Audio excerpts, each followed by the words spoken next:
Heat unit. तो कोई भी प्लांट हो, जैसे कोई वेजिटेबल है या कोई फ्रूट है, उसको मैच्योरिटी तक पहुंचने के लिए, या हम कह सकते हैं कि ग्रो करने के लिए एक स्पेसिफिक अमाउंट हीट रिक्वायर्ड होती है। उस हीट को ही हम हीट यूनिट कहते हैं। अगर ये हीट ना मिले, यानी इसके नीचे जो है प्लांट की ग्रोथ जो है वो नेग्लिजिबल होती है, यानी कि नहीं होती। हीट यूनिट को हम ग्रोइंग डिग्री डे या GDD के नाम से भी जानते हैं। तो एक्चुअल में जो GDD है ये हीट एक्युमुलेशन को मेजर करती है, ताकि जो प्लांट है उसकी डेवलपमेंट रेट को प्रेडिक्ट किया जा सके कि उसकी डेवलपमेंट रेट कितनी होगी।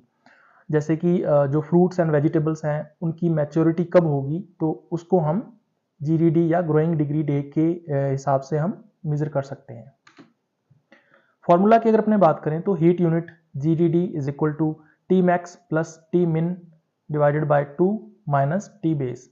यहाँ पे टी मैक्स जो है वो मैक्सिमम डेली टेम्परेचर है, T min minimum daily temperature है, और टी बेस बेस टेम्परेचर है, जो कि क्रॉप स्पेसिफिक होता है। फॉर एग्जांपल मैनी क्रॉप्स के लिए ये 10 डिग्री सेंटीग्रेड होता है। अब इसकी इंपॉर्टेंस की बात करें तो सबसे पहला आता है प्रेडिक्टिंग हार्वेस्ट टाइम। तो कोई फ्रूट या वेजिटेबल जो है वो कब हार्वेस्ट मैच्योरिटी तक पहुंचेगा, कब उसकी हार्वेस्टिंग करनी चाहिए, तो ये हम पहले से ही प्रेडिक्ट कर सकते हैं हीट यूनिट के द्वारा।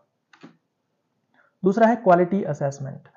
तो हीट यूनिट के द्वारा हम लोग जो ऑप्टिमम टाइमिंग होती है हार्वेस्टिंग की, उसका पता लगा सकते हैं, और उस टाइम पे जो न्यूट्रिशनल एंड सेंसरी क्वालिटीज हैं वेजिटेबल्स एंड फ्रूट्स के अंदर, वो ऑप्टिमम पर होती हैं। इसके अलावा शेड्यूलिंग पोस्ट हार्वेस्ट ऑपरेशंस। तो हमें हार्वेस्टिंग के बाद ग्रेडिंग करनी पड़ती है, यानी कि साइज के बेस पर जो फ्रूट्स एंड वेजिटेबल्स हैं उनको सेपरेट करना पड़ता है। इसके अलावा पैकेजिंग है या ट्रांसपोर्टेशन है एक एरिया से दूसरे एरिया तक, या फिर उसके बाद उसकी प्रोसेसिंग है जैसे वैक्सिंग वगैरह है। तो ये सब शेड्यूलिंग जो है वो हम हीट यूनिट के बेस पर कर सकते हैं। इसके अलावा वैल्यू एडिशन प्लानिंग। तो बहुत सारे ऐसे प्रोसेसेस हैं जैसे कि ड्राइंग है, डिहाइड्रेशन है एंड राइपनिंग है। ये सारे के सारे प्रोसेसेस क्रॉप मैच्योरिटी के ऊपर बेस्ड होते हैं। तो इन प्रोसेसेस को स्टैंडर्डाइज करने के लिए हम लोग हीट यूनिट का यूज कर सकते हैं।